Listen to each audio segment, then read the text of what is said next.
it's going to be Gunther on one side, on the Raw side. He beat Jey Uso last night.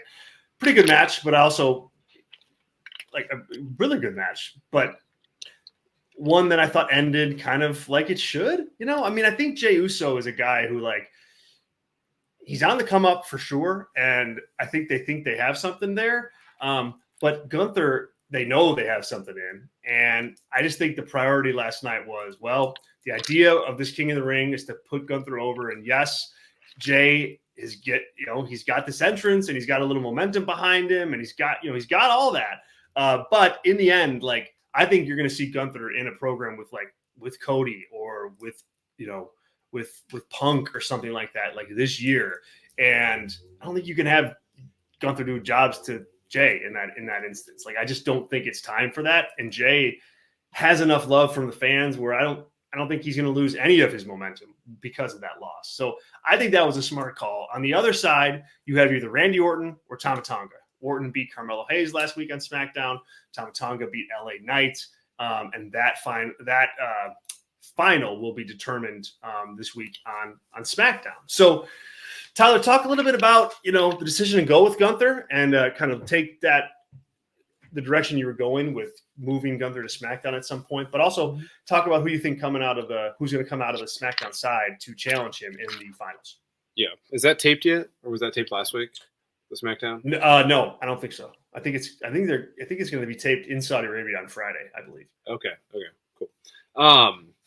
But yeah, I mean, first of all, on that, I applaud the courage to book people in a way that when you put them in a match, like literally last night was one of the most 50-50, in my opinion, booking options in wrestling this year on television, right? Obviously, we're not getting a lot of that in AEW, we're getting more on WWE, but it was a semi big moment to decide what to do here. And both guys, Gunther and Jey, could really do with winning this prize without having a secondary title as like a signal that one of them is right there with everyone at the top of the company. I was an advocate on Monday Mania for Jey to win this because I think Gunther's a little more bulletproof. That would be 2 losses in quick succession, but I think it's so easy for him to do something heelish. And then you get the bloodline war started if you wanted to, right? They obviously don't want to pull the trigger on that right now, but Jey and Jimmy teaming up to defeat Tama Tonga and whatever, right? There was a lot of intrigue there that is now gone. So that's a disappointment. But the bigger issue that I have that you've set up for me is, who's protected on Raw right now that's an active wrestler?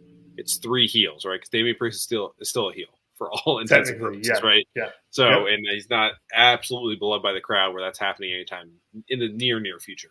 Then you got Drew and Gunther. Is everyone else as protected as those 3 guys?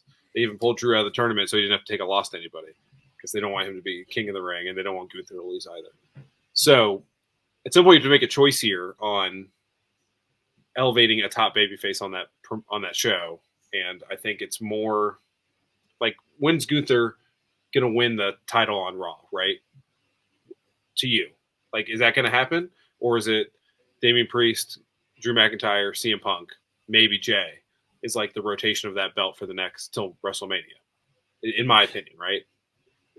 Me too. I mean, like when you look at those pieces, that's why I agree with you fully on the Gunther to SmackDown thing, because there isn't an avenue to him in that. He's not really in that title picture on Raw, honestly. Like, all the 3 guys that you mentioned, Punk, Drew, Priest, are a lot closer to that. Yeah. And I forgot Seth. Seeds are everywhere. And Seth too. Right. Yeah.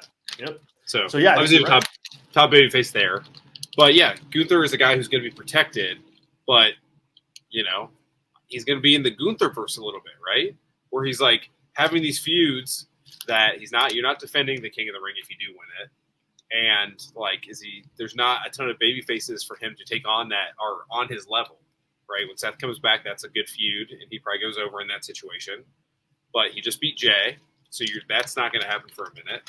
And yeah, just getting him over on SmackDown, LA Knight, Randy, they could redo this if something happens there.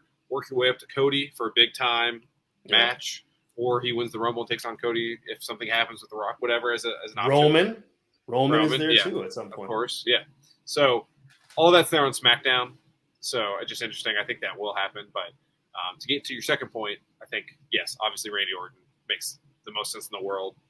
You know, the Bloodline teaming up to take out Gunther would be super interesting to me, but I don't think that's going to happen or make much sense. So, and, you know, Tama Tonga defeating Gunther makes less sense than Jay beating Gunther to get to the finals, you know?